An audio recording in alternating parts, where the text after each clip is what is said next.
Hello everyone, here is Emad Magdy. I am a lecturer of renal medicine at Mansoura University, and this lecture is concerned with how to take history from a patient presented with renal disease. Those were the reference list I used to prepare this lecture. I do recommend the first one, the Hutchison clinical method, as a source for studying the methods of clinical examination and history taking in all fields of medicine, not only the kidney.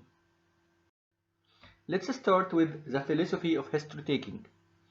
You should remember that your main target in the history taking is to link your patient to the audience. You spend much of time with the patient knowing about the history, the examination data, the investigations through the days, and you have to transfer this information in a logic manner to the audience. The audience may be the consultant within your department or consultant elsewhere in the world. And this is the idea why we unified the items of history taking, because we should all speak a unified language. All the medical professionals should speak a unified language. And in history taking, the logic is more important than lists. So in our primitive steps of knowing how to take history of the patient, we try to collect data in an organized manner, in an ordered manner, but should formulate it with logic. Because at the end of the history, I should convince the audience that I have some differential diagnoses, some impressions about the patient condition. And this is don't come with lists, come with logic and analyzing the complaints well, relating the complaints to each other, and this is our target of history taking. So how to do this? The history is a process of interaction between you and the patient, then you and the audience. So to take a good history, you should find your way to the patient and the audience. The first and most important clue for the patient is to respect him, is to respect his complaint, is to respect his culture level, is to respect his or her way of expression, and to consider that this complaint is a suffering complaint for him or her, whatever, if it carry the same significance to you or not. You should gain the familiarity with the patient, and this will make the patient tell you everything he or she suffers from, and be honest with you in the answers of your leading questions.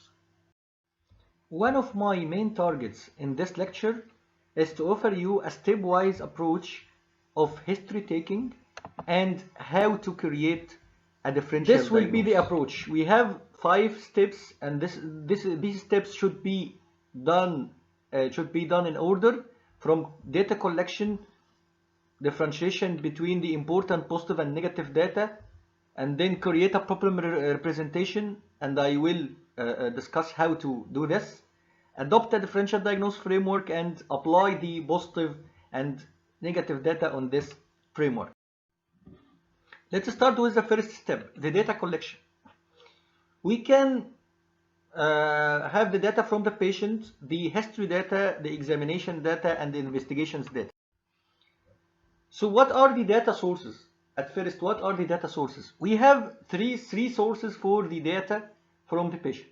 Number one, the patient own words. So if the patient is cooperative, conscious, have an average mentality, I will take the history from him. Another source of the data is, which is very important, the proven past medical records. So I met a patient, and the patient tell me that I am a cardiac patient, and this is my follow-up card in the cardiology clinic, and this follow-up card reported the diagnosis of the patient. The patient is an ischemic heart disease patient, or a patient with chronic kidney disease, patient is diabetic, patient is hypertensive, and the medications. So those are proven past medical records, and this this is the type of information I should rely on in the history. And the other, or the third source, is the relatives, comments and notices. So if the patient is not cooperative, is a child, is a patient with mental retardation, or unconscious patient, so can't express his complaint, so the main source of the data will be from the relatives accompanying him. And the second issue is the data accuracy. What's the meaning of data accuracy? We have two challenges in any data in the history. The first challenge is the difference between the subjective and the objective data. The subjective data is what the patient tells you, okay? But the objective data, what you detect during the examination, all physical examination finding. What's the meaning of subjective and objective data? We all have a different thresholds of perception of the complaints. For example, the pain. The pain sensation from a single stimulus can be very painful to you and might be painful to me. And this is a problem or a challenge when you detect, or when you try to write the history and make an idea about the severity of the complaint. So I should ask some questions which help me to detect the severity of pain, because just the patient words may be too subjective, and the population differ in the way of expression of their complaints according to their thresholds to this complaint. And this is the first challenge. Those are the usual items of the history: the personal history, complaint, present history, past history, drug history, and family history. And those are the items of personal history.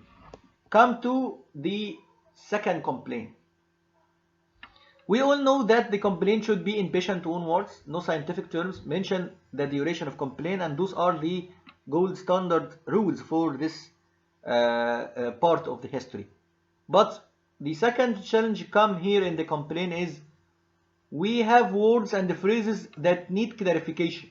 Okay, those are most commonly seen complaints, but if you think about them in a medical student wise or a medical professional point of view, we have criteria to diagnose diarrhea, constipation, wind indigestion. But you will meet patients who complain from these complaints very easily. I have diarrhea, I have constipation. So again and again I should know, is it really diarrhea? Is it really constipation? And we have some medical terms that may be used imprecisely by the patients, like the arthritis, sciatica, migraine, fits, stroke. So you will find the patient tell you أنا عندي التهاب في المفاصل, أنا عندي عرق النسا, أنا عندي صداع نصفي.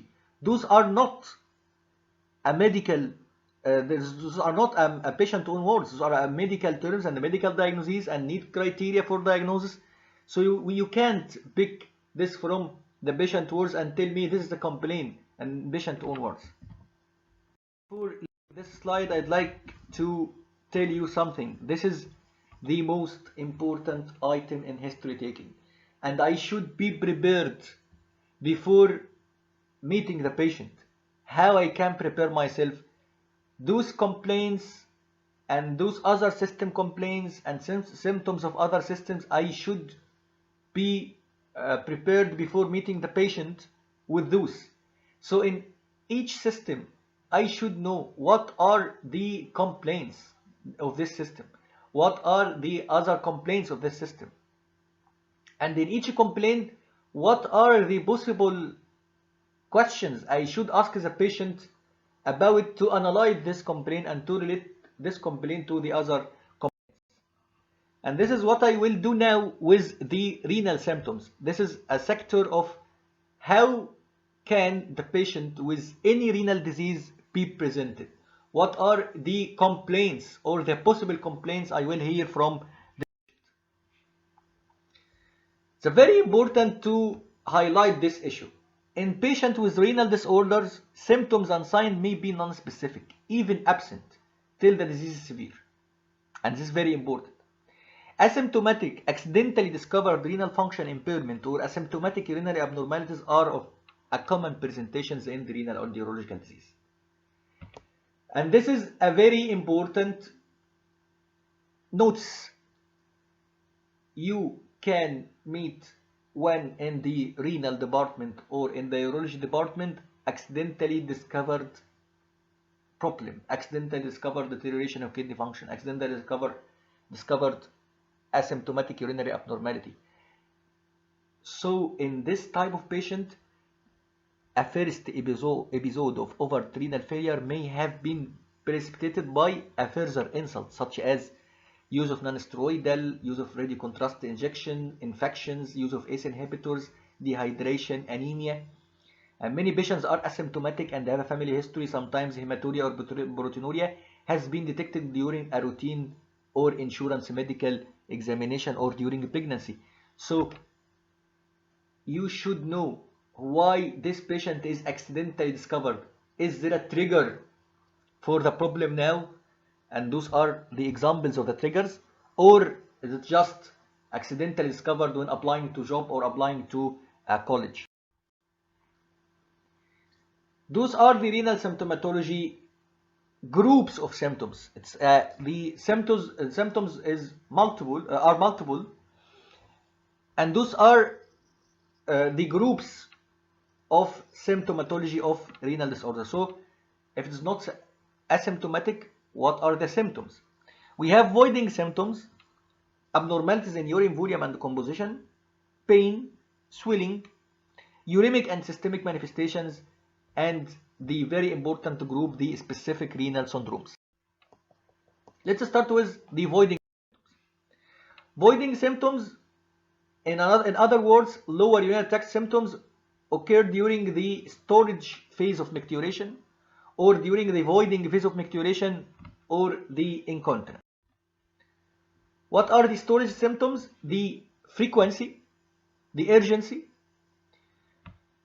We should know that the meaning of this symptomatology to the patient is quite near and quite confusing. So you should be determined when asking the patient about those symptoms. The frequency means increased micturition frequency with no increase in the total urine output.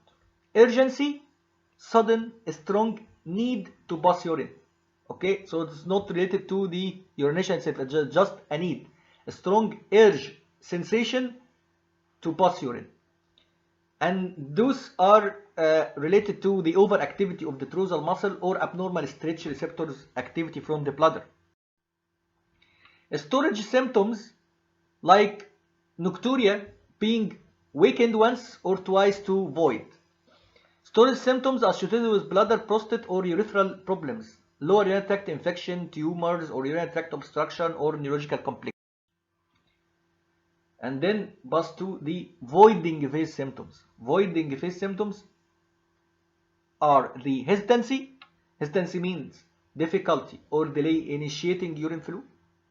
In males over 40, it's commonly due to bladder outlet obstruction. In females, it suggests urethral obstruction due to stenosis or genital prolapse.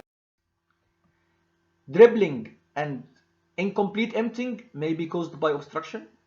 If associated with storage symptoms, indicates abnormalities of the detrusal function. Dysuria, micturition, and the last group is the incontinence. The incontinence means involuntary release of urine and may occur with need to void, is urge incontinence. So we have stress incontinence. Stress here means a stress over the muscle, on coughing, sneezing, so a positive pressure on the abdomen. Urge incontinence means incontinence accompanied by urge sensation, strong urge to void and mixed incontinence. Those are the types of clinical presentation of incontinence. And here there are the multiple causes of urinary incontinence: degenerative brain disease, spinal cord damage, neurological disease, pelvic floor weakness, bladder outlet obstruction, urinary tract infection, detrusal instability. But we should know that in females, the obstetric and gynecological history is very important in cases of incontinence, because the pelvic floor weakness from the multiple vaginal deliveries, episiotomy, surgical incision, all these are precipitating factors. Prolapse, all these are precipitating factors of incontinence in postmenopausal females.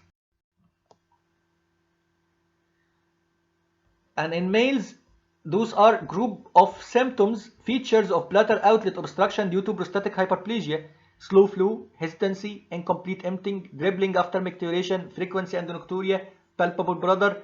So this is why we asked you to relate the symptoms to each other. If I found these combination of symptoms, it means that this is a bladder outlet obstruction, and suggest, if the patient is male, suggests the prostatic hyperplasia. So this is the first group, symptoms related to voiding. The second group, abnormalities in urine volume and composition. We have polyuria with again multiple causes: psychogenic polydipsia, diuretic drugs, hyperglycemia, ADH deficiency, nephrogenic diabetes insipidus, chronic interstitial nephritis, analgesic nephropathy. And on the other side, we have the oliguria, the anuria, and the retention. And we should differentiate again between the meaning of these complaints. The oliguria is the reduction of urine volume below 400 ml per day. The anuria means no filtration. It's a renal problem. Reduction in urine below 150 or 200 ml per day. And retention is a urological problem. There is a filter. There is a urine, but the urine can get its way to the outside. Retention is a urological problem due to urinary obstruction. This is abnormality in the amount, abnormality in the shape of the urine or the color of the urine. We have the hematuria, and this is very important. Again and again, logic rather than less. If I like to tell you what are the causes of hematuria, it's not hematuria, it's red urine. So it may be hematuria or not hematuria. We have multiple causes. I can differentiate it to the trauma, glomerular, glomerulonephritis, familial. So we have multiple lists: renal, post-renal, hematologic, vascular, general, multiple lists. It's not the time of lists now.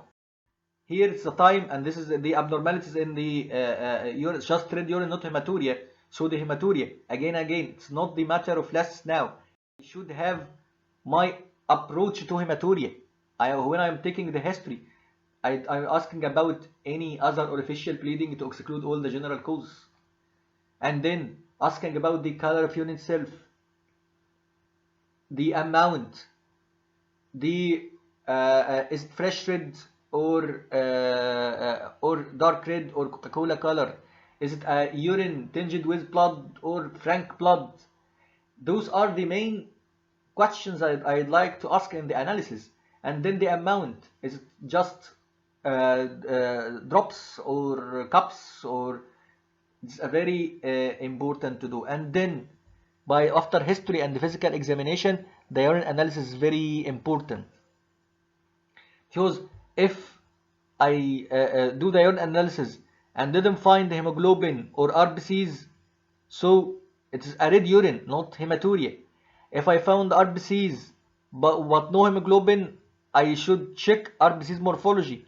If the morphology of RBCs is intact, it is a non-glomerular, okay, but it's the small fig destructed RBCs, so it seems that it comes from the glomeruli passing through the tubules and all the urinary tract, and this will fragment it.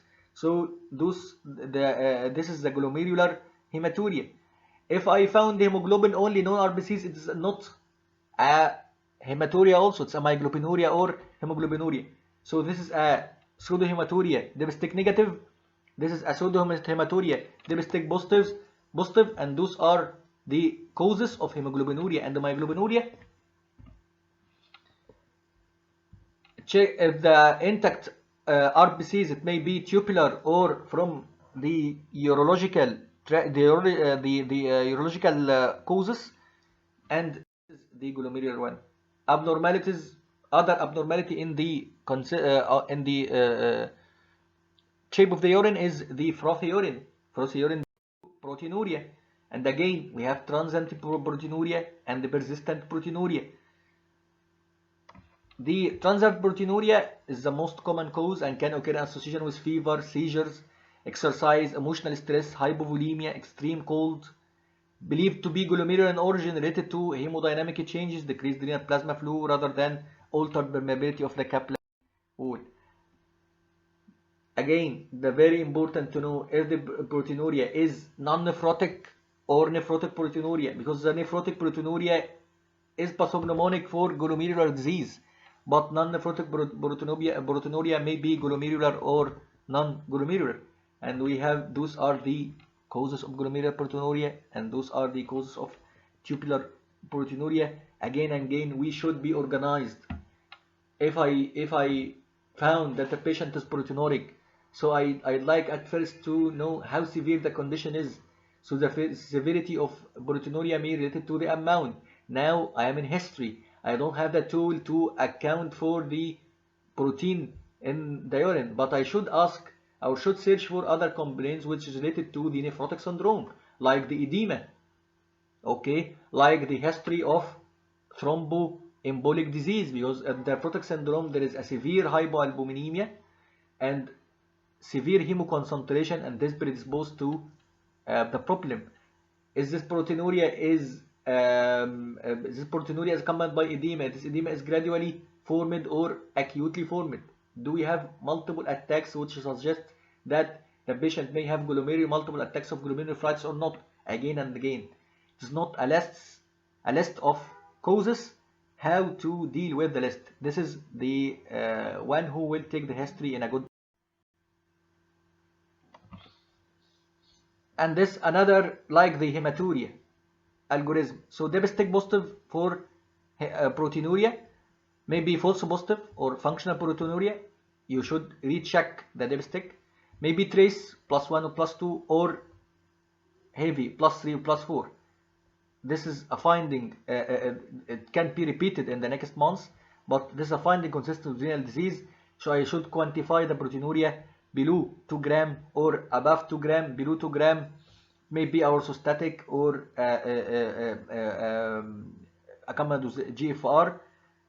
Above 2 gram, so above 2 gram or accompanied by GFR reduction, we should consult the nephrology. And then here, maybe transient or persistent transient proteinuria, just reassure and follow up. This blah blah blah. This is the how can I arrange my thinking about the presentation, not just know the list of. And those are the differences between tubular and the glomerular proteinuria. So now we discuss the abnormalities in the amount, polyuria, oliguria, and urea retention. Then the physical characters, proteinuria, hematuria, abnormalities of the urine color, the orange brown color, how hydrated are you? This is the urine color chart. We can print this chart to the patient and ask him about this. The orange brown color is due to conjugated bilirubin, concentrated urine. The red brown or the Coca-Cola colored brown is not only glomerulonephritis, maybe blood, myoglobin, hemoglobin, porphyrin, drugs, rifampicin, metronidazole, warfarin. Those are the second group of symptoms. So at first we take the voiding symptoms, and then second group is the abnormalities related to physical characters of the urine, and the third group we prefer to put it in a separate complaint. Why? Because it's very important presentation. Pain. How can the kidney feel the pain? The renal angle is between the 12th and rib and spine. or low pain due to stretching of the renal capsule or renal pelvis, and causes include infection, inflammation, or mechanical obstruction. So what makes the kidney causing a pain? The stretch of the capsule of the kidney and the contraction of the smooth muscles of the ureter over an obstructing agent like stone. Okay, this is what make the kidney give pain.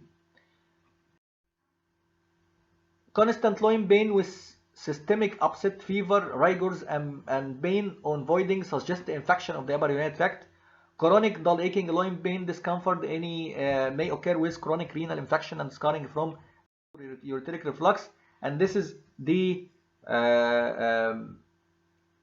other criteria of the pain. The chronic obstruction may be pain-free. Dull non-localized loin pain occur in renal stones and some forms of glomerulonephritis.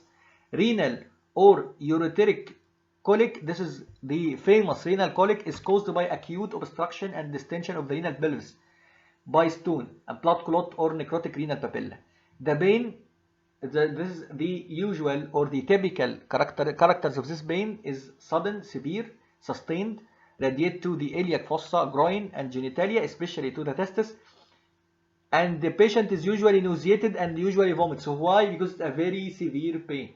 And those are the symptoms of vagal stimulation. So we should, this is one of the measures of the severity of the pain. If the pain is, any pain, if it's accompanied by nausea, vomiting, shivering, sweating, it's the symptoms of vagal stimulation, and this indicates that the pain is severe. Nothing to this group, the specific renal syndromes. What the meaning of specific renal syndromes? Specific renal syndrome means that if I met a patient with these presentations, it means 100% that the kidney is the primary organ of affection. Okay? Because we will take in the next part general symptoms, and this is the opposite of this. Okay?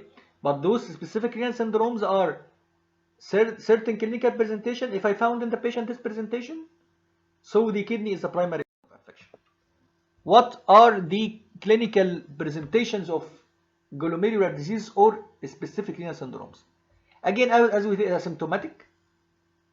asymptomatic urinary abnormality like proteinuria or hematuria, but the patient don't see the frothy urine or don't see the RPCs or red colored urine. Macroscopic hematuria, brown, red, painless hematuria, typically coincide with intercurrent infection. And those very important syndromes: the nephrotic syndrome, nephritic syndrome, rapid progressive glomerulonephritis, and chronic glomerulonephritis. The nephrotic syndrome is the collection of 4 criteria: proteinuria more than 3.5 grams per day, hypoalbuminemia, edema, dyslipidemia. Nephritic syndrome is the collection of hematuria, oliguria, hypertension, may be accompanied by proteinuria but in less amount than the nephrotic syndrome. Rapidly progressive glomerulonephritis is the aggressive form of nephritic. Renal failure over days or weeks. Hematuria, blood pressure often normally have other features of vasculitis. And the chronic glomerulonephritis, the main feature is the hypertension and renal impairment and the shrunken smooth kidneys. And this is the differentiation between nephrotic syndrome and the nephritic syndrome: the onset, the edema, blood pressure, jugular venous pressure, proteinuria, hematuria, red blood cell count, and serum albumin. So the nephrotic, the most important is the edema, the proteinuria, the low serum albumin, and those are the main criteria or pathognomonic criteria. In the nephritic, the abrupt onset, the raised blood pressure, the raised jugular venous pressure, the hematuria, and the RBCs cast in the urine. Those are the main specific renal syndromes. nephritic or nephrotic, this is again the way of thinking. If the patient has hematuria and or proteinuria, think about nephritic nephrotic. Why we concentrate on nephritic nephrotic? Because it implies a glomerular pathology, and this glomerular pathology have many causes, our spectrum of the causes. And if I interfere with the patient with aggressive management, aggressive investigation and the treatment, I can save the kidney of the patient. So this is a very important entity in the clinical presentations for the nephrologist. If I think that the glomerulus have a problem, the problems are very wide spectrum, I should have my approach to deal with the patient. Why? Yes, think nephritic if there is suspected glomerulonephritis, evidence of significant worsening renal function or evidence of systemic disease. Yes or no? No, this isolated glomerular hematuria. Yes, I should do serology and biopsy and know the possible causes. Think nephrotic. Is it mostly albumin? So if I have hematuria and proteinuria, the hematuria is the main cause, so think about nephritic. The proteinuria is the main cause, think about nephrotic. And then again and again, this is an idea about the approach, how to deal with these presentations. Those are the second group. So the specific renal syndrome, we have the glomerular and the tubular. But the renal tubular syndrome is less common in presentation. Most patients with parenchymal renal disease or obstructive renal damage manifest disordered tubular function, and much less common in patients to whom the tubular defect dominate the clinical picture. These defects may be inherited or acquired and are seen mainly in children. They usually require careful laboratory testing, and those are the sample of the renal tubular syndromes. The proximal tubular abnormalities include renal phosphate wasting, aminoaciduria, renal tubular acidosis. Distal, the tubular defect are also associated with metabolic acidosis, disturbances in potassium metabolism, sodium losing nephropathy, and nephrogenic diabetes insipidus. General and systemic, and those were the last group. So we take the voiding symptoms, symptoms related to physical character of the urine, pain, swelling, and specific renal syndromes, and then the general and systemic group. As this general and systemic group mean that when I face a patient with those manifestations, some differential diagnoses will come to my mind before the kidney, but the collection of these symptoms may direct me to think about that the kidney is the organ of. This group of symptoms include a very wide spectrum of presentations, but those presentations are under these three pathogenetic mechanisms: the accumulation of uremic toxins with the effect of this uremic toxin on the mucous membrane and endothelium, is an irritating effect, the acid-base derangement, and loss of endocrinal function of the kidney, and those are the symptoms. So in the disturbance of water and electrolyte balance may be the breathlessness, the deep time breathing, the weakness and postural fainting, lethargy, disturbance of the hematological system, of the cardiovascular system, respiratory system, musculoskeletal, disturbance of the nervous system, disturbances of the eye. So as you notice, a very wide spectrum of symptoms. And the importance of this group, if I collect one or multiple symptoms of those, so it may indicate that this patient is uremic. If I have a patient with uremic asthma and uremic gastritis, persistent vomiting, GIT problems like constipation, diarrhea, accompanied by mental status deterioration, abnormalities in their sleep, abnormalities in behavior, with itching skin. So the accumulation of these symptoms may indicate that this patient is uremic. Another very important situations, special situations in the renal patient, is the patients on hemodialysis.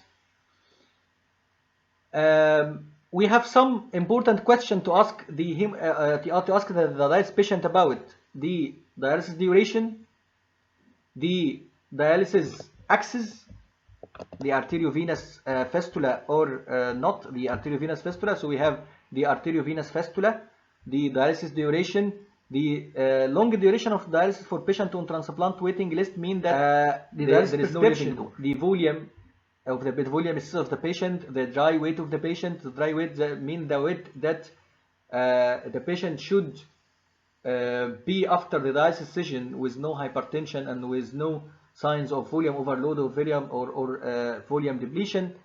Ask about the pre-dialysis and post-dialysis blood pressure, about the dialysate composition.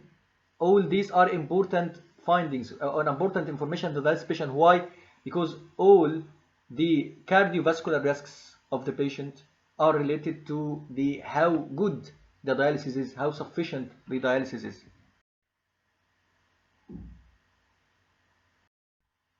The transplant patient. The transplant patient is a type of patient who is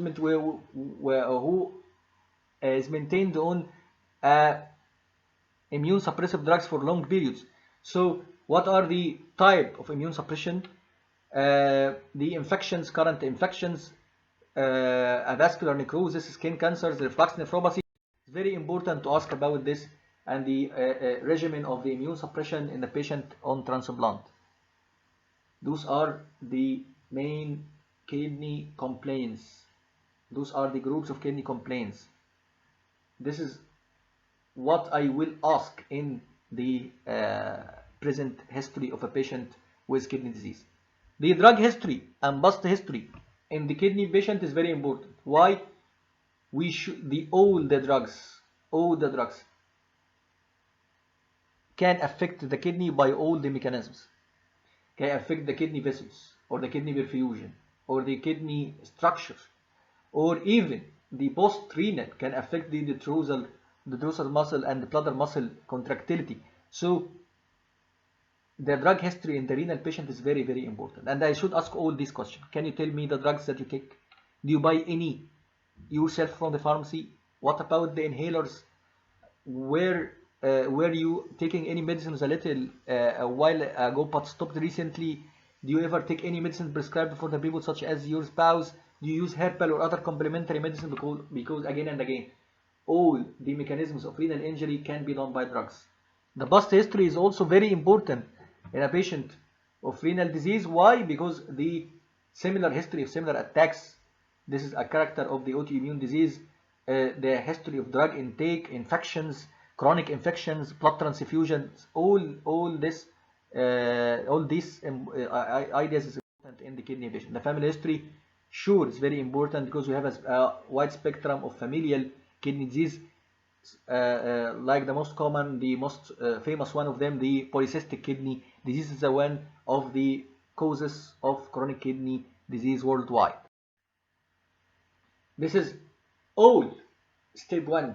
This is now I collect the data, know about the data sources, the data accuracy, and then the items in the nephrology, what are the important data I should collect, and then pass to the second step in the algorithm, how to get through your data. You should define the important positive and negatives. How can I do this?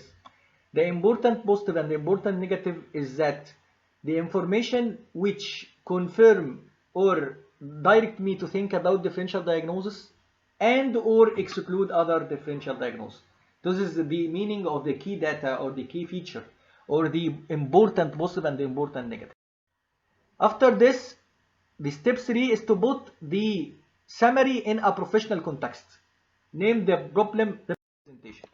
And this is the structure of the problem representation. The problem representation is made by four sentences. Sentence number 1, the age and gender. Sentence number 2, the highly relevant past medical history.